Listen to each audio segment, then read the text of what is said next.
Hi, my name is Bridget Kelly. I'm a physician assistant for Dr. Armando Soto here at Aesthetic Enhancements. Oftentimes I get patients that come in for their first appointment and they need a little bit of help clarifying where Botox is appropriate as well as where fillers may be appropriate. So we just wanted to do a little kind of tutorial to let you know what treatment might be better for you. So first of all, Botox. When I first started doing this 10 years ago, the thought process was Botox for the upper face, fillers for the lower face. As time has gone on and things have progressed, we're kind of mixing and matching what we use in different areas. But the way that I usually describe it is the neurotoxins such as Botox, Dysport, Xeomin. Those are all better for expressional wrinkles. So basically any lines that you make with expression are areas that would be appropriate for those sorts of treatments. So if we look on Keely here, if you frown for me, one of the most common areas that women come in for is for the frown lines. These are the lines that make people look angry or tired and they don't want to look that way. So a little bit of Botox placed in here just helps to relax that muscle and smooth out the lines. Sometimes I'll get asked, well, why wouldn't I put filler in here? Because filler is a little bit longer lasting. Well, filler in here, most of us don't have that deep of a line, so we really don't need to fill it. We just need to smooth it. The fillers also come with a little bit more complications in this area, so they're not my first choice as far as what we would do. The other benefit to doing the Botox in through this area versus the filler is that not only does it smooth out the lines, but it will also give you a little bit of a lift to your brows and make you look and feel a little bit more awake and alert.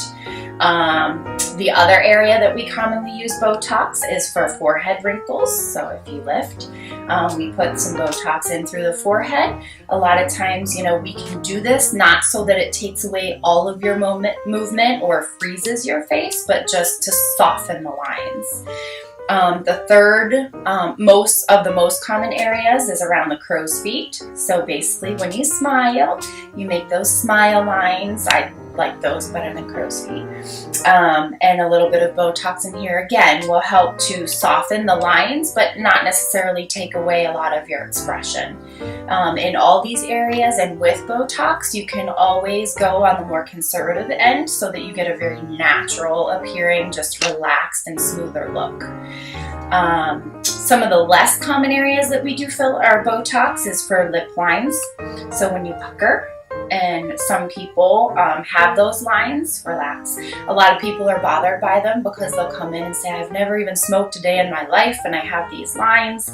So a little bit of Botox put in there, again, helps to soften those without having to worry about doing filler, which could add to volume or that sort of thing with your lips. As far as the filler goes, filler, again, when I first started this 10 years ago, filler was always put in nasolabial folds, marionette lines, and of course the lips. Now we're using filler a lot more to volumize the face and to lift the tissue of the face.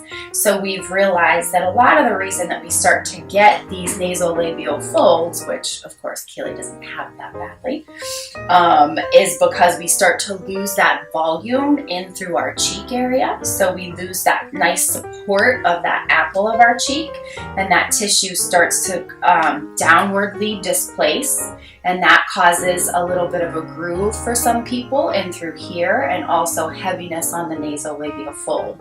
So a lot of times with the fillers that we have available to us now, and I won't get into too much detail with the different fillers that are out there, but we can help to revolumize and lift this tissue, which then takes pressure off of the nasolabial fold. And then of course, if there's still some fold left, put a little bit in through here. You can also use filler to help to turn up the corners of the mouth, to fill the nasal or the marionette lines. All very effective. A lot of times also people will want a little bit of lip enhancement. Again, you can have filler put in your lips and have it look very natural. A lot of these examples that were given in the media and with celebrities are people who have maybe taken it a little bit too far and done a little bit too much, but it does not have to be that way. So anyway, those are just some of the most common areas that we use a little bit of Botox, a little bit of filler, and I hope that that gives you a little bit of clarification.